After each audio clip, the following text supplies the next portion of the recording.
안녕히 계세요.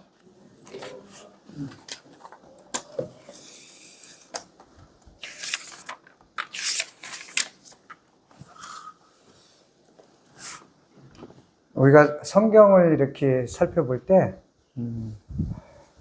우리가 주님을 개인의 구주로 영접하고 이렇게 구원받아서 새 생명으로 더해졌을 때, 신약이 그렇게 잘 보이고, 신약이 이렇게, 잘 이렇게, 해석이 되는 모양이에요. 그러면서 하는 말이, 구약은 어렵다, 이런 얘기를 하더라고요. 근데 하나님이 이 구약의 하나님도 동일한 하나님이고 신약의 하나님도 동일한 하나님인데 왜 구약하고 신약하고 그 차이에 어려움을 느낄까 이렇게 생각을 해보는데 사실은 구약은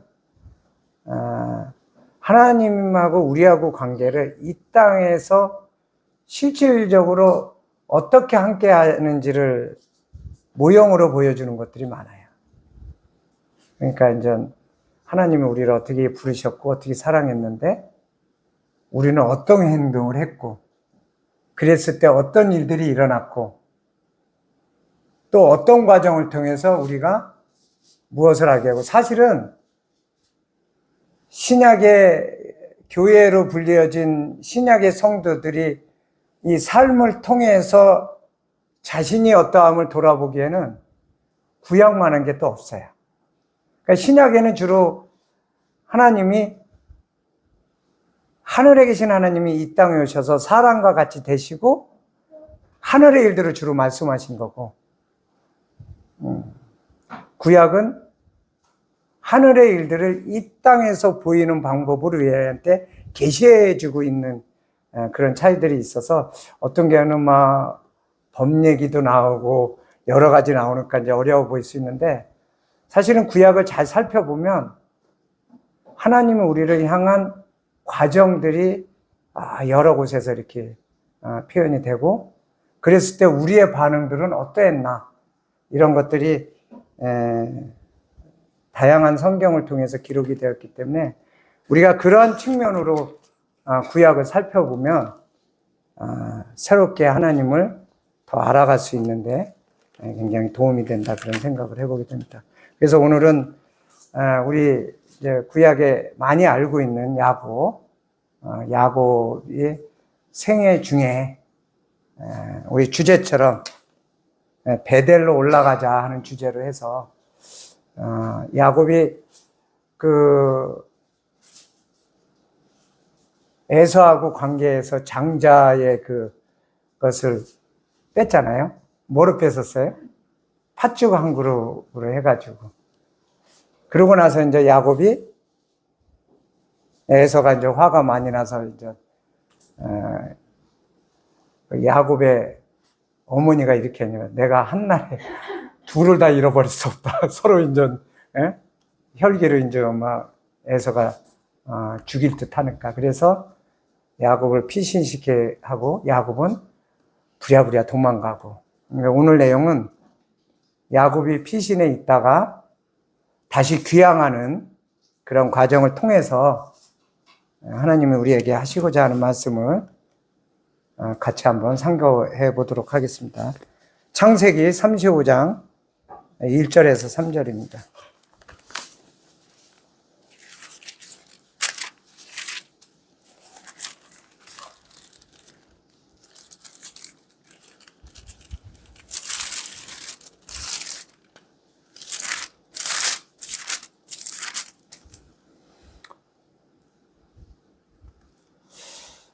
하나님이 야곱에게 이르시되 일어나 베델로 올라가서 거기 거하며 내가 내 형 에서의 낯을 피하여 도망하던 때에 내게 나타났던 하나님께 거기서 단을 쌓으라 하신지라. 야곱이 이에 자기 집 사람과 자기와 함께한 모든 자에게 이르되 너희 중에 이방 신상을 버리고 자신을 정결케 하고 의복을 바꾸라. 우리가 일어나 베델로 올라가자. 나의 환난 날에 내가 응답하시며 나의 가는 길에서 나와 함께 하신 하나님께 내가 거기서 단을 쌓으려 하노라 하매. 어디로 올라가라 그래요? 베델로 올라가라 이렇게 이야기하고 있습니다. 근데 이 장면은 사실 야곱이 에서의 낯을 피해서 도망했을 때 2, 3일 동안 지칠 정도로 아주 부랴부랴 이렇게 길을 행해서 거기서 루스라는 그 지역에 다다릅니다. 루스는 그 명칭 이름이 뭐냐면요, 길을 잘못 들다, 길을 잃다라는 뜻이에요. 그 야곱은 굉장히 지쳐 있었고 외로웠고 자기 딴에는 억울했고 슬프고, 그러나 죽음을 피해서 황급히 도망하는 그 황량한 그런 가운데 돌베개를 베고 잠을 자는 그런 상태까지 왔어요. 근데 더군다나 길을 잃었다는 지역으로 왔을 때 얼마나 그 어려움이 더 컸겠어요. 그때 우리가 많이 아는 야곱이 사닥다리가 하늘에 닿고 하나님의 사자가 오르락 내리락 하고 이런 일들 겪으면서 거기서 단을 쌓고 베델이라고 이름을 짓게 됩니다. 하나님을 만난 장소니까 하나님의 집이라는 베델이라는 이름을 칩니다. 그리고 서원을 해요. 지금 황급히 돌아가는데 이 길을 잃었다고 하는 그런 데서 만난 하나님께 뭐라고 서원하냐면, 나를 평안히 거하고 이곳에 오게 될 때 내가 이곳에서 하나님께 예배를 드리는 단을 쌓겠다는 서원을 하고 야곱은 이제 어디로 가요?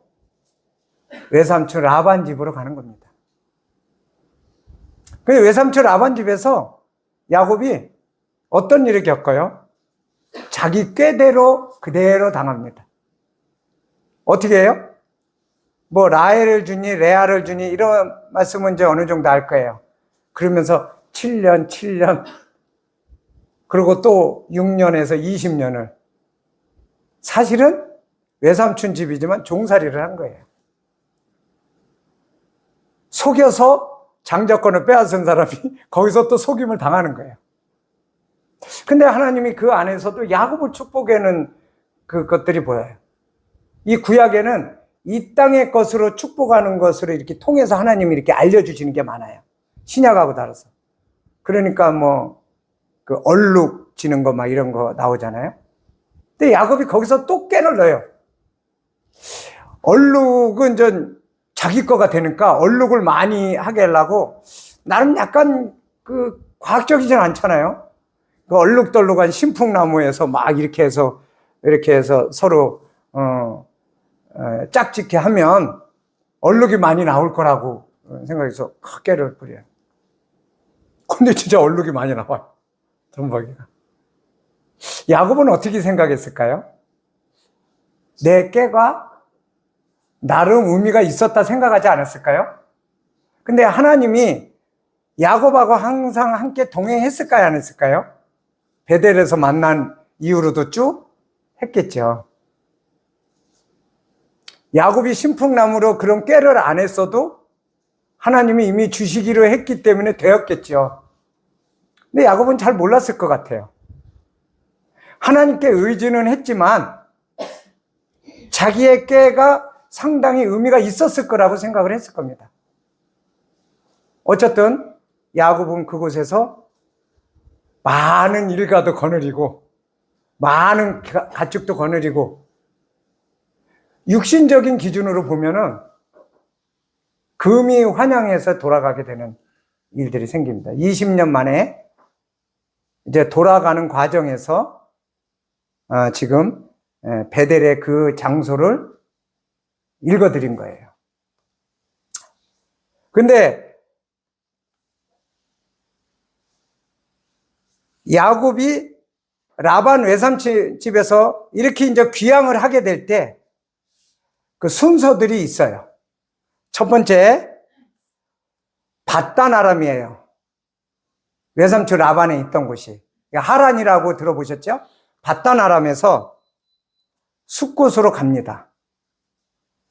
숫곳에서 세겜으로 갑니다. 세겜에서 지금 읽은 베델로 갑니다. 근데 숫곳에서 세겜을 바로 가는 것이 아니라 숫곳에서 어디로 내려가면, 제가 내려간다는 표현을 썼어요. 사실 내려간 건 아니고요. 야복강 쪽으로 돌아서 갑니다. 그 장면이 우리가 아는 어떤 장면이냐면, 자, 이제 집으로 귀향을 해야 되겠는데 하나님의 인도하심에 따라 아브라함이 내가 지시할 땅으로 가라고 한 것처럼 이제 가야 되겠는데 무엇을 두려워했나요? 에서를 두려워한 거야. 아직도 나를 용서하지 않았을 거라고. 그래서 자기는 이제 여러 가지 이제 꾀를 쓴 것도 있었잖아요. 한때는 뭐하고 이런 거 있지만 사실은 숫곳에서 세겜으로 바로 가야 되는데 숫곳에서 세겜으로 바로 가면 직접적인 거리가 약 35km 정도 돼요. 근데 야복강으로 내려가는 쪽은 북동쪽이에요. 그쪽으로 내려가면 25km를 다른 쪽으로 세는 거예요. 그렇게 해서 다시 세겜 쪽으로 가면 다시 45km 올라가는 거예요. 그러면 35km로 바로 갈 수 있는 거를 몇 킬로 걸리는 거예요? 약 한 70km니까 굉장히 우회하는 거예요. 왜 우회했을까요? 야복강 부분이 좀 안전하고 이 피할 때가 참 많은데요, 이렇게. 그러니까 에서가 여차 싶으면 이제 이렇게 하려고. 하나님의 인도하심으로 그는 돌아가고 있지만 여전히 두려움에 휩싸인 상황으로 돌아가고 있다는 거예요. 그때 야복강에서 어떤 사건이 생겨요? 하나님이 실험하는 이 장면이 야복강에서 생기는 거예요. 그러면 야곱은 어떤 마음으로 갔을까요? 이제 귀향하는 길로 갔는데 그 두려움에서 야복강 쪽으로 돌아가는데 그 신경이 어떻겠어요? 옛날에 루스라는 그 베델 지역으로 갈 때 그 심정 이상이었지 않을까요? 다시 돌아가긴 하는데 어떻게 보면 내가 죽으러 가는 걸 수도 있잖아요. 두려움이 굉장히 심했을 거예요. 여전히 야곱은 하나님을 의지하지만 자기의 두려움에 휩싸운 것이 많았다고 하는 거예요. 그때 하나님과 씨름하는 사건이 나옵니다. 그랬을 때 야곱이 어떠한 일이 일어나요? 밤이 새도록 씨름을 하니까. 이거는 우리가 성경적으로 볼 때 영적인 싸움이라고 우리가 알 수 있는 내용이잖아요. 근데 거기서 뭐라고 하냐면 하나님의 사자인데 하나님이라고 우리 알고 있잖아요. 하나님이 야곱을 이겼다고 하고 하나님이 졌다라는 표현을 쓰는 그런 거를 이렇게 표현을 합니다. 그러면서 이름을 바꿔줘요. 뭐라고 바꿔요? 이스라엘이라는 이름이 그때 생겨나는 거예요. 이제 야곱이라 부르지 않고 이스라엘이라 하겠다 이렇게. 근데 그 전에 어떤 일이 있었어요? 하나님을 이겼다고 하는 이스라엘의 칭호를 받은 야곱을 하나님이 환두배를 치셨단 말이에요. 그럼 실질적으로 하나님이 져서 친 건가요? 아니잖아요. 야곱을 이스라엘로 세우시는 하나님의 은혜와 자비의 긍휼의 풍성함이 있다라고 하는 거예요. 그 공고한 가운데 있었다. 이제 야곱은요, 이제 할 수 있는 게 없어요. 꾀를 부리자니 그렇고, 그렇다고 내가 건장하게 걷는 일도 이제는 못해요. 환도뼈를 치니까 어떻게 돼요? 절뚝발이처럼. 그러니까 야곱은 온전히 하나님을 의지하지 않으면 그것도 할 수 없는 상태로 만들어졌을 때 이스라엘이라고 불려졌다고 하는 것입니다. 하나님의 생명 가운데 온전히 연합됐다라고 하는 그러한 환두표를 치는 사건이 되어졌을 때 그는 이스라엘이라고 불렸다고 하는 것입니다. 이제 그의 강함은 그의 육신의 강함이 있지 않고 그의 육신의 약함이 하나님의 강함에 있는 그 강함으로 살아갈 때 그는 이스라엘이라는 이름을 가지고 살 수 있는 사람이 되었다고 하는 것입니다. 그래서 이제 그는 이전 야복강에서 다시 세겜 쪽으로 올라가게 됩니다. 그래서 이게 우애가 생긴 거예요. 그리고 하나님은 앞에 모든 야곱의 두려움을 다 해결하셨잖아요. 우리 알듯이 에서가 막 기세등등하게 할 줄 알았더니 그냥 그냥 동생은 아들같이 막 대하고, 야곱은 내 주여 그래고 그냥 아주 흐뭇하게. 야곱이 할 수 있는 게 뭐였었나요? 아까 꾀를 부리고 이젠 꾀 부릴 것도 없는 상황이 됐는데 야곱이 한 것이 무엇이나요? 하나님이 하셨다는 거죠. 이것이 야곱이 귀향할 때의 그 인생을 이야기하는 거예요. 이 야곱이 귀향할 때의 인생을 잘 살펴보면 이 땅에 생명을 가지고 사는 신약의 우리 성도들의 모습을 살펴볼 수 있다고 하는 것입니다.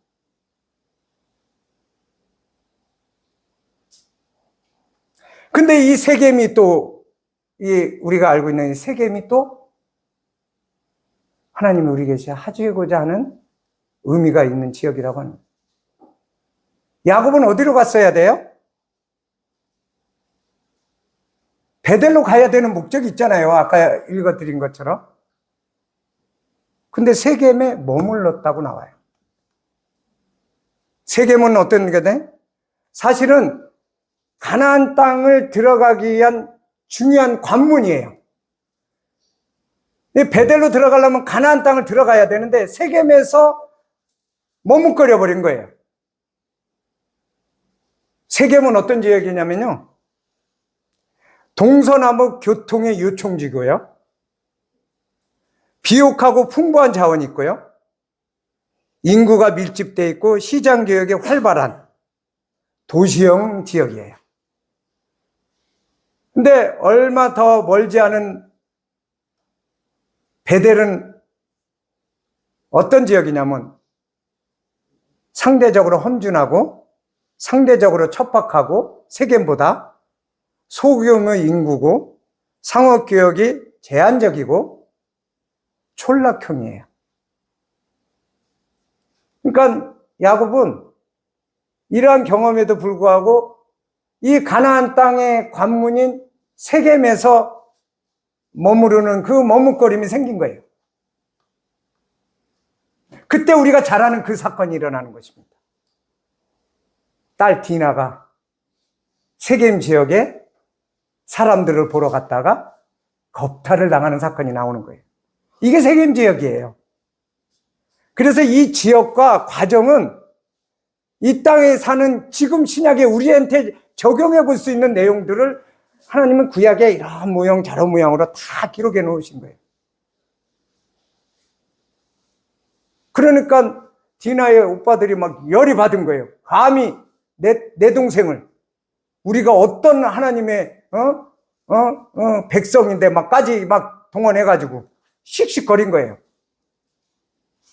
근데 디나를 건드린 그쪽이 막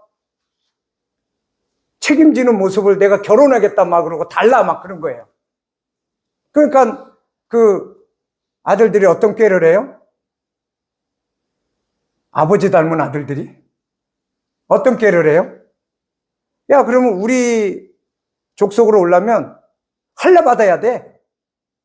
할례를 받게 한 거야. 모든 남자는. 전투는 누가 하나요? 남자가 하나요? 여자가 하나요? 남자가 하죠. 모든 남자가 할례를 받으니까. 할례가 어떤 건지 다들 아시잖아요. 전투력이 있을까요? 없을까요?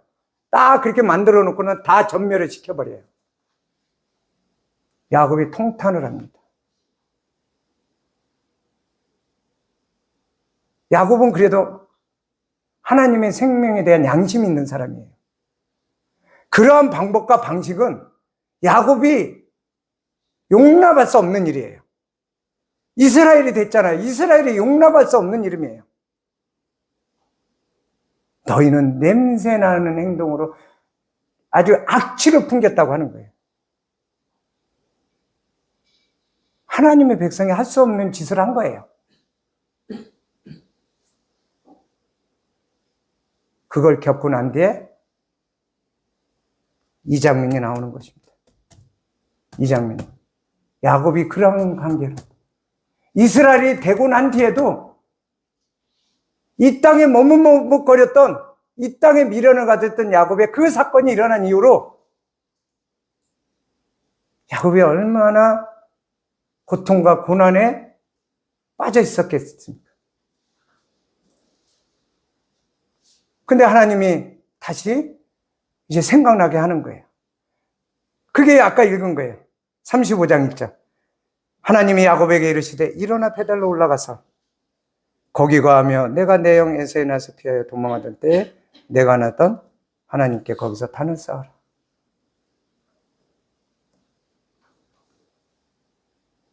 이제 야곱은 결양과 실양의 결단을 내립니다. 세겜에 머무르면 안 됐다는 걸 아는 거잖아요. 자기가 하나님 앞에서 서원했던 베델로 가야 된다는 걸 뒤늦게 아는 거잖아요. 그걸 통해서 이방 신상을 버려라. 세 가지를 합니다. 자신을 정결케 하라. 의복을 바꿔라. 이건 뭐예요? 그 자녀들 통해서 드라빔 이런 것들, 그 세겜 지역의 우상 그 영향을 받고 이런 것들, 이게 하나님의 백성의 그 이방신에 대한 풍습이 섞여 있는 거예요. 그러니까 정결케 하는 과정을 거치고 이제 베델로 가는 거예요. 회복을 위해서 가는 거예요. 영적인 회복, 하나님의 관계에 대한 회복을 위해서. 그러게 뭐예요? 이방 신상을 버려라. 그 다음에 자신을 정결케 해라. 돌아보는 거잖아요. 깨끗게 하는 거잖아요. 의복을 바꿔라. 때가 묻었잖아요. 세마포처럼 의복을 바꿔라. 이렇게 하고 이방 신상과 기구리를 상수리 나무에 대해 묶고 베델로 출발하게 됩니다. 모든 가족이. 왜 이방 신상과 기구리를 상수리 나무 아래라 붙을까요? 이방 신상이지만 이방 신에 대해서 무엇을 기대하나요? 나의 생사복을 구하고 아무것도 할 수 없는 것을 살아있는 것처럼 신처럼 대우하고, 근데 그 신은 죽은 자와 같이 땅속에 묻으라는 거잖아요. 신을 묻을 수 있어요? 신이 아니니까 묻는 거잖아요. 죽은 거니까, 생명을 가져다 주는 게 아니니까, 생사복을 죽어가는 게 아니니까 죽은 자와 같이 취급을 하고 묻어버리라고 한 거예요. 무덤 속으로 집어넣으라고 한 거예요. 아무것도 아니야. 이게 신주단지처럼 모신다고 그러잖아요. 이 신주단지처럼 모시는 걸 감히 땅에 묻어요? 죽이는 행위인데 아무것도 아니라는 거예요. 무덤 속에 집어넣어요. 땅에 묻어버려라. 땅에 묻는다고 해서 아무것도 할 수 없는 거예요. 완전히 버려진 거예요. 아무것도 아니라는 거예요.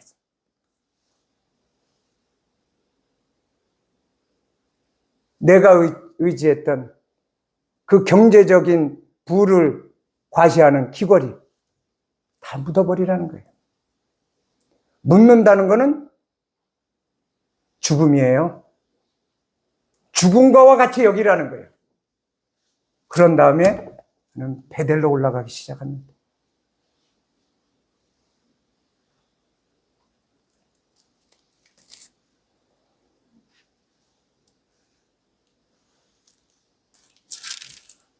하나님이 베델로 올라가라고 하면서 네 출생지라고 이렇게 얘기해요. 그래서 내가 야곱의 출생지를 한번 이렇게 살펴봤어요. 진짜 야곱의 출생지로 가나. 근데 야곱의 출생지는 보니까 브엘세바더라고요. 옛날 그 에서피에 도망했던 거예요. 지역. 근데 거기는 세겜에서 보면 약 100km가 되는 방향이에요. 세겜은 베델은 한 30km예요. 그럼 보니까 그런 분별이 생기더라. 출생지라면 자기 육적인 태어난 곳을 얘기할 텐데, 지금 베델로가라고 하는데 출생지라고 해요. 여기서 하나님은 하나님과 만나 연하게 되었지, 영적으로 거듭난 출생지를 이야기하는구나. 베델은 그러한 의미가 있는 곳이라는 거예요.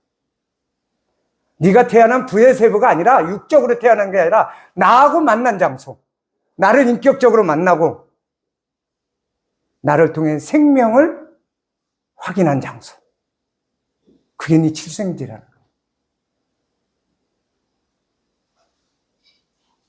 우리 지금 성도님들 출생이 2번 일어났잖아요. 그죠? 육신적인 출생지. 그러나 우리는 어떤 출생이 더 중요해졌어요? 영적인 새롭게 거듭난 새 생명의 출생지. 이제 이스라엘은 좀 더 성장을 했습니다. 베델로 가기 시작합니다. 세겜에서 베델은 불과 30km밖에 안 돼요. 그러고 나서 나중에 이제 헤브론이라는, 영적으로 보면 이제 우리 하나님과 함께 영원히 함께하는 이 헤브론이라는 곳에서 정착을 하게 됩니다. 그거는 베델에서 한 70km 되는 거리인데, 근데 이 쭉 보면요, 바단 아람에서 방향이 남서로 가요. 다 이제 올라가는 방향이 이치돼요. 근데 아까 숫곳에서 아까 우회하는 그 꾀를 썼잖아요. 두려워서. 그 야복강만 북동쪽이에요. 그러니까 곁으로 샌 거예요. 하나님을 향해 올라가는 길은 남서 방향이었는데 야복강으로 살짝 샌 거예요. 거기서 하나님을 새롭게 다시 만나는 사건이 씨름 사건이에요, 이스라엘. 그리고 다시 세겜으로 해서 계속 남서 방향으로 직진하는 거죠.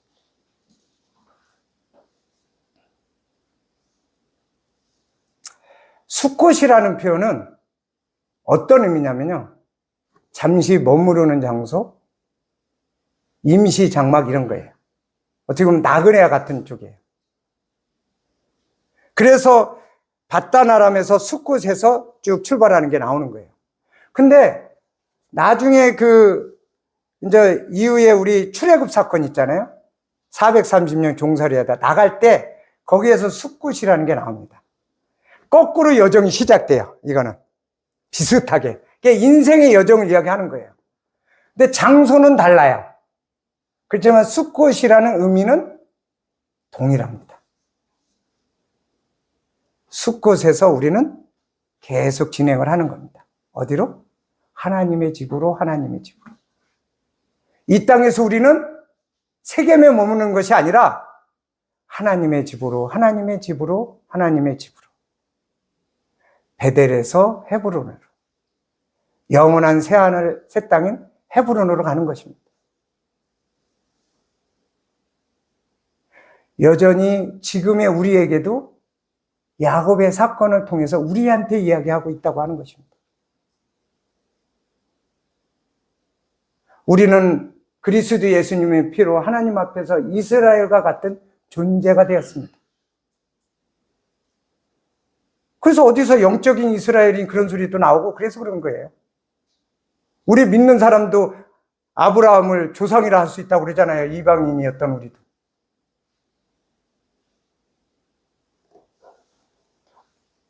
신약에서 우리 보고 뭐라 그래요? 이긴 자라고 그러지 않아요? 너의 이김은 이것이니 그리스도 예수의 믿음이라. 그리스도의 생명이 우리 안에 들어왔을 때 우리는 지금 야곱이 이스라엘로 바뀐 것처럼 우리가 이긴 자로 바뀌어 있다고 하는 거예요. 그게 뭐로 인해서? 환두뼈가 쳐지고 하나님의 그 생명 안에, 그 권능 안에 들어가 있을 때 우리는 이긴 자가 된다는 거예요. 우리의 이김은 뭐다? 믿음이기 때문에. 그분의 믿음 안에 거했을 때 그분의 생명이 드러나고 그분의 능력이 드러나고 그분의 모든 것이 드러날 때 그것이 이긴 자의 삶이라고 하는 것입니다. 그러나 여전히 야곱의 이와 같은 두려움과 이와 같은 꾀 안에 들어있을 때 그는 여전히 야곱일 수밖에 없다라고 하는 것입니다. 그러니까 야곱과 이스라엘은 이름이 같이 존재하는 거예요. 이 신약에 우리가 야곱과 이스라엘의 이름이 같이 존재하듯이 그걸 두 성품이라고 그러잖아요. 그러나 그 두 성품의 야곱은 철저히 실패하는 모습을 보고 있는 것입니다. 그러나 그 가운데서 하나님은 늘 야곱과 함께 하셨다는 거예요. 야곱을 한 번도 놓아먹거나 놓친 적이 없다는 거예요.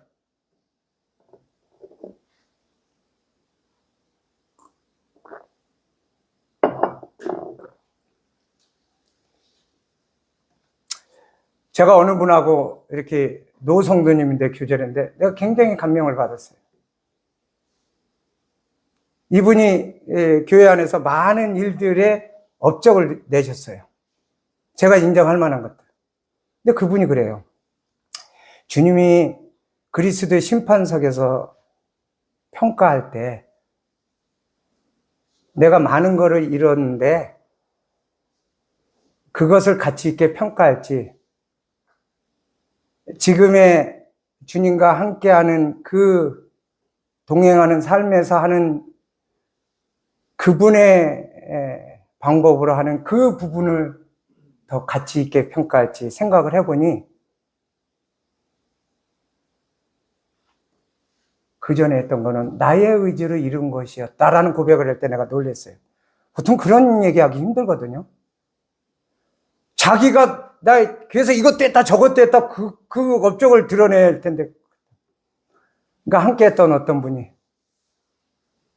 언제 그걸 하셨어요? 그래 묻더라고요. 이분이 오래됐죠. 40-50년 넘었으니까. 그 업적을 했을 때 젊었을 때도. 뭐라고 대답한지 아세요? 참 정직하다 그랬어요. 70에 겨우 알았대요. 70에. 세상에. 그 전에 한 일에 대해서 자기는 그렇게 평가 못 받을 것 같아. 그렇게 열심히 주님 일을 위해서 일을 했어도. 근데 그 얘기가 했는데 저는 왜 이렇게 감동이 왔는지 모르겠어요. 나는 그 교제가 너무 좋아가지고 막 집에 밤에 오면서 이런 게 교제야. 우리는 여전히 지금도 야곱과 같은 삶을 살아가는 존재일 수 있습니다. 그러나 하나님은 환도뼈를 치고 우리에게 이스라엘이라는 이름을 칭호하는 그 삶을 살아가기 원하는 것입니다.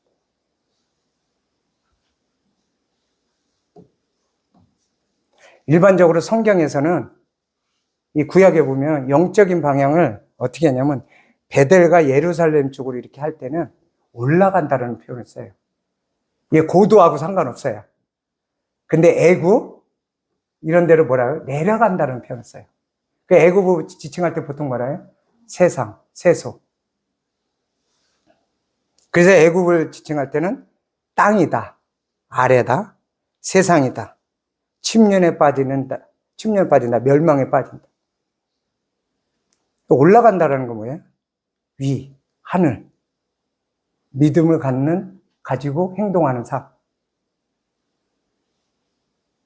베델은 하나님의 집이잖아요. 예루살렘은 어디예요? 성전이잖아요.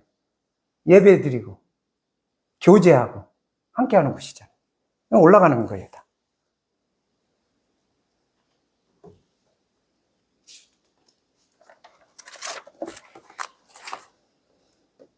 골로새서 3장 1절에서 4절입니다.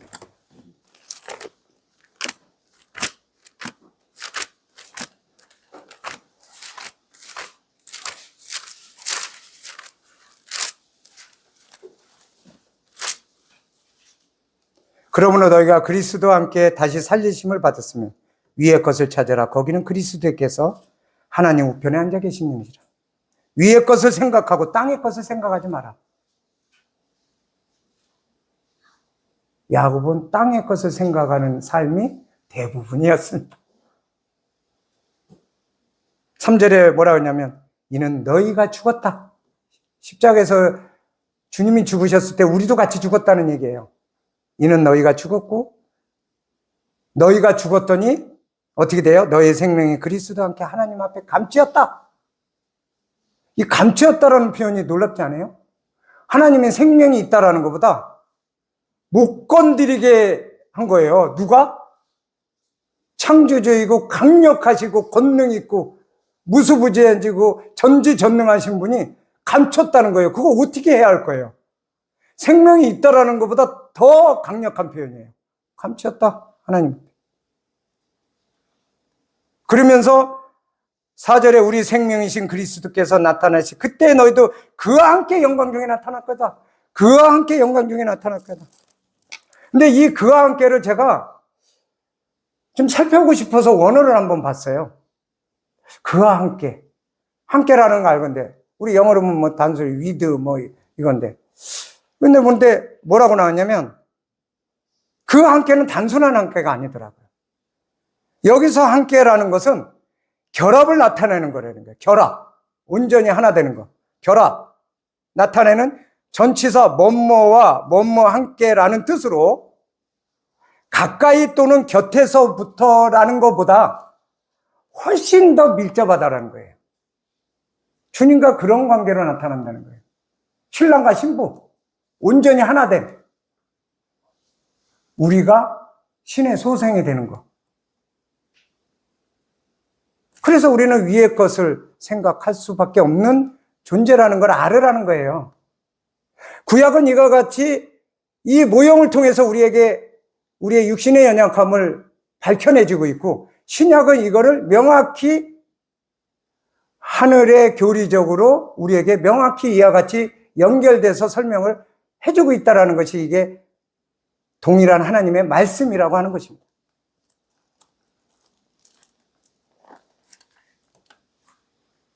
세계면은요, 좌우에 두 가지가 있어요. 우리 많이 들어본. 가까운 곳에. 뭐가 있어요? 에발산과 그리심산이 있어요. 들어보셨을 거예요.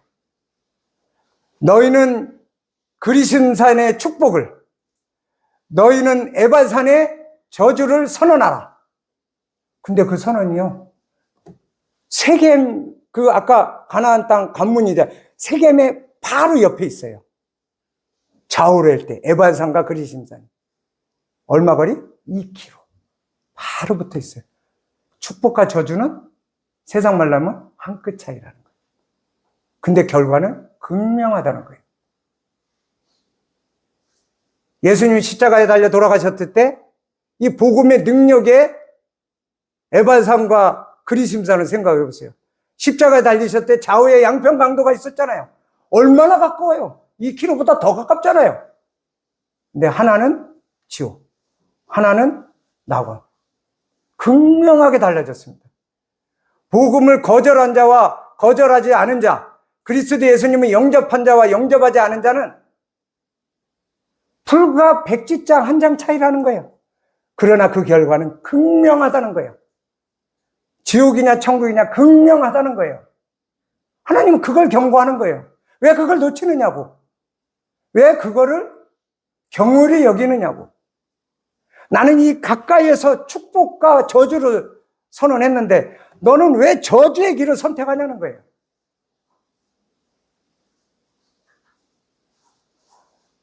하나님에 대해서 묘사할 때 주님의 말씀은 내 발의 등이요 내 길의 빛이니라. 등과 빛이라고 그러잖아요.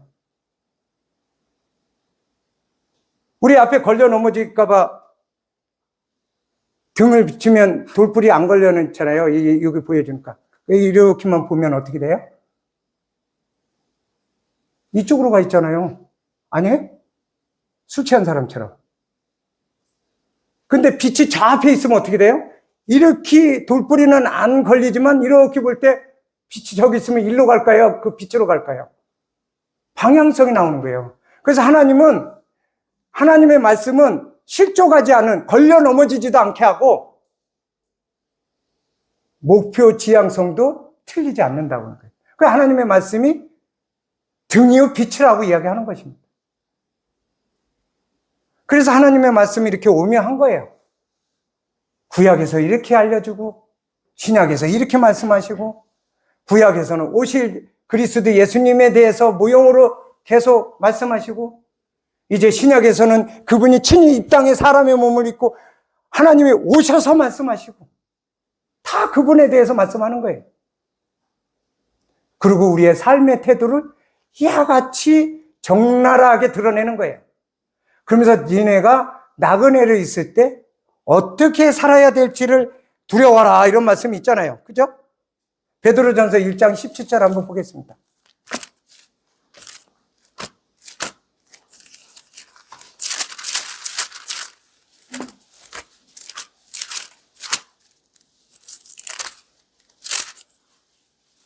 외모로 보시지 않고 각 사람의 행위대로 판단하시는 자를 너희가 아버지라 부른즉 너희의 나그네로 있을 때를 두려움으로 지내라.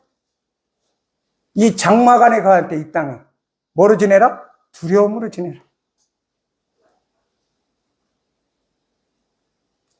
이제 우리가 이스라엘로 불려진 것처럼 이긴 자라고 불려진 것처럼 자유하게 살아갈 수 있지만 그렇다고 함부로 살아가라는 얘기는 아니라고 하는 것입니다. 이게 나그네로 있을 때 두려움으로 살아라는 거예요.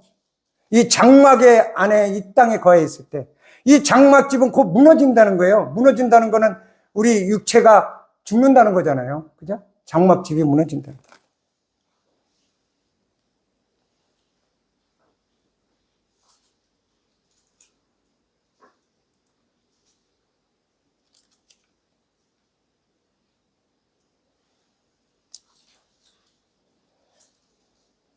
골로새서 3장 1절에서 4절에 보면 이런 말씀이 있어요.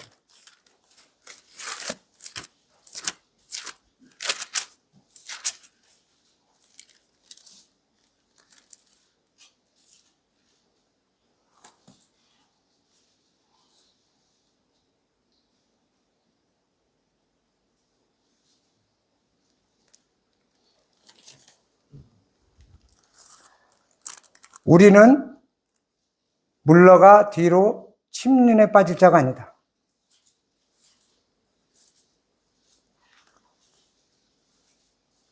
우리는 물러가 뒤로 침륜에 빠질 자가 아니라고 말씀하시는 거예요.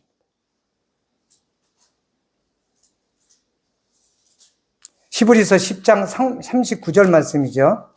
한번 찾겠습니다. 골로새서는 아까 읽었고.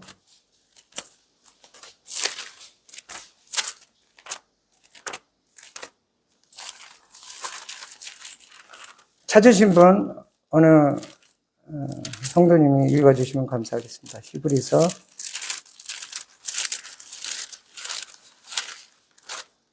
10장 39절.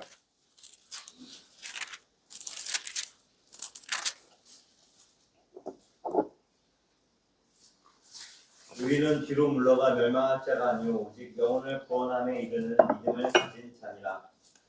네. 여기 멸망이라고 이제 번역이 새로 됐습니다. 원래 개역 한글은 침륜에 빠질 자가 아니다. 이 뒤로 물러가를 제가 원어에서 살펴보니까 뒤로 물러가면 움츠린다, 겁낸다, 함축적으로는 배교까지를 이야기합니다. 우리는 뒤로 물러가는 자가 아니에요. 생명을 가지고 확신 가운데 살아가는 사람이에요. 그게 승리자의 삶인 겁니다. 침륜은 뭐다? 멸망이고 파멸이고 지옥에 떨어진다라는 표현으로 되어 있습니다.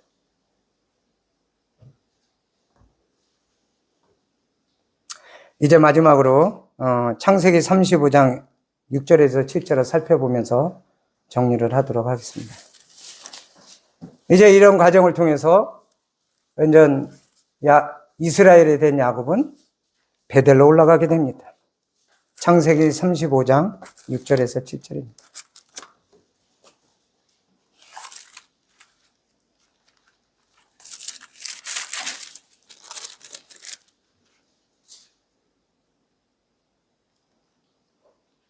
야곱과 그에 함께한 모든 사람이 가나안 땅, 그 절에 5절을 한번 읽어볼게요.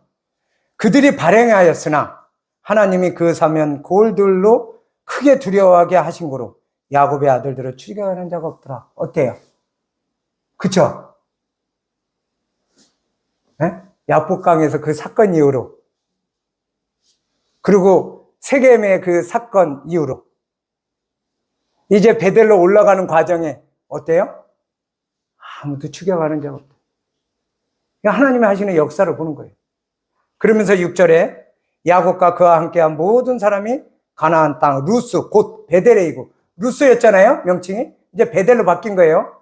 그래서 야곱 이후로부터 루스라는 명칭이 안 불려지고 베델이라고 합니다. 근데 사실은 루스와 베델은 같은 지역 명칭이다. 예.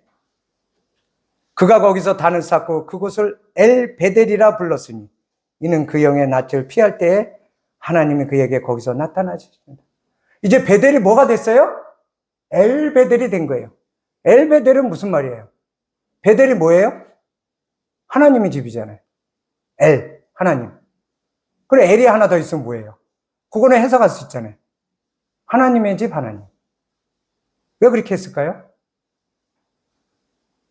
내가 첫 언약을 맺고 첫사랑 안에 머물렀던, 그것이 하나님의 집이라고 얘기했던 그곳에 하나님이 나와 함께 하지 않은 집이라면 어떻게 될까요? 근데 이 과정을 통해서 이제 그 베델로 회복돼서 올라가 보니 이곳에 하나님이 계신 하나님의 집이네? 이 얘기예요. 하나님이 계시지 않은 하나님의 집이면 뭘까요? 그냥 종교 생활이죠. 제단 하나 쌓아놓고. 하나님이 가신 하나님의 집이. 이제 이스라엘이 된 야곱이 하나님의 집 하나님이라고 고백하게 된 거예요. 하나님과 임재하고, 하나님이 임재하시고, 하나님이 동행하시고, 하나님과 함께 교제하는 것. 그게 엘베델이 된 거예요. 전에 단을 쌓았던 베델이 엘베델이 된 거예요. 이제 야곱은 이스라엘로서 상당한 위치까지 주님을 아는 지식에서 성장하는 순종의 삶을 살아가고 있음을 보게 되는 것입니다. 이제 영원한 안식일을 상징하는, 아까 나눈 것처럼 헤브론 땅에 정착하게 됩니다. 우리는 영원한 새하늘 새 땅, 헤브론 땅을 향해 걸어가는 자들이라고 생각하시면 됩니다. 우리는 이 땅의 세겜에 머무는 자가 아니라 이 땅의 베델에서 엘 베델로 이젠 하늘의 헤브론 땅으로 영원히 정착할 그분과 함께, 그분의 백성으로 이제 그분을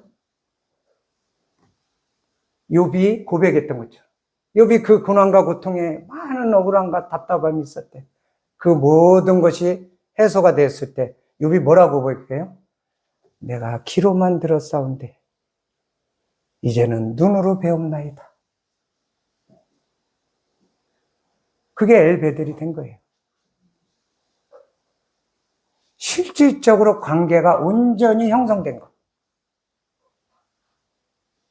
에녹이 하나님과 함께 300년을 동행하며 하나님이 부르셔서 올라간 삶. 우리는 그 헤브론을 향해 전진하게 될 것입니다.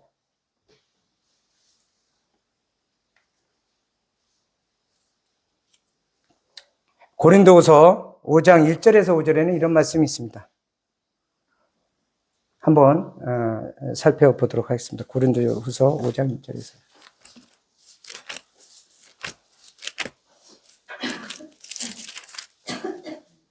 만일 땅에 있는 우리의 장막집이 무너지면 하나님께서 지으신 집, 곧 손으로 지은 것이 아니요 하늘에 있는 영원한 집이 우리에게 있는 줄 아느니 과연 우리가 여기 있어 탄식하며 하늘로부터 오는 우리 처소로 덧입기를 간절히 사모하니 이렇게 입으면 벗은 자들로 발견되지 않으려 함이라. 4절.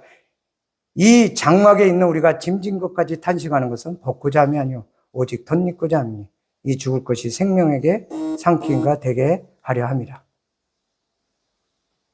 자, 장막이라고 했죠. 여기서 얘기하는 장막은 뭘까요? 건물을 얘기하는 걸까요? 육신의 몸을 얘기하는 거예요. 집이라고 표현합니다. 우리 보이는 육신의 몸을 집이라고 표현합니다. 이게 무너지면 이게 뭐예요? 우리가 이제 나이 들든 병들든 사고 나든 죽으면 이 소리예요. 죽으면 어떻게 돼요? 땅에 묻혀 썩히잖아요. 썩힌 그 다음에 몸은 어떻게 되는 거예요? 덧입혀지지 않으면 계속 썩을 몸이라는 거예요. 덧입혀지는 몸은 썩지 않고 영원히 하나님과 함께할 영과 혼과 몸이 온전히 썩지 않는 몸으로 영원한 생명으로 하나님과 함께할 그 몸, 그 새 집으로 덧입혀진다는 거예요. 이 땅에서는 죽음이라는 거로 썩여지지만 이제 부활됐을 때는 덧입혀진 몸, 썩지 않고 영원한 영광스러운 몸으로 덧입혀진다고 하는 거예요. 덧입혀지면은 벌거벗은 것과 같지 않다라는 거예요. 이제 영과 혼과 함께 몸까지 온전히 완성되어지는 영광스러운 몸. 그게 뭐다? 벗은 것처럼 보이지 않는 몸으로 우리는 변화되게 될 것입니다.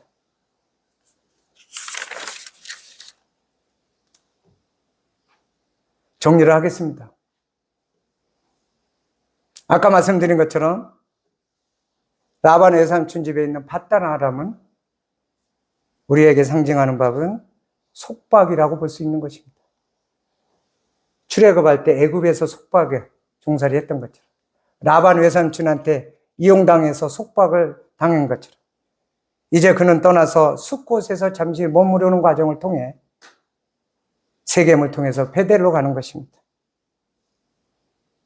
이제 숫곳은 잠시 머무름을 나그네의 삶의 시작을 생각해 볼 수 있고요. 야복강은 두려움이 하나님과 관계의 영적인 씨름에서 환두뼈는 쳐졌지만 이스라엘이라는 이름의 놀라운 관계로 변화가 되는 것이고 이제 세겜은 언약의 땅 관문에서 머뭇거렸던 이 새 속에 정착하려고 했던 그런 것을 의미하고 있고 이제 베델은 하나님을 만났고 하나님과 함께 언약했던 장소 그리고 헤브론은 안전하게 영원히 정착하는 그러한 장소 이것을 상징해 볼 수 있다고 하는 것입니다. 이제 베델이 엘베델이 된 이스라엘의 삶이 우리들의 삶이 될 수 있게 되기를 바라는 마음이 있습니다. 이상으로 마치도록 하겠습니다.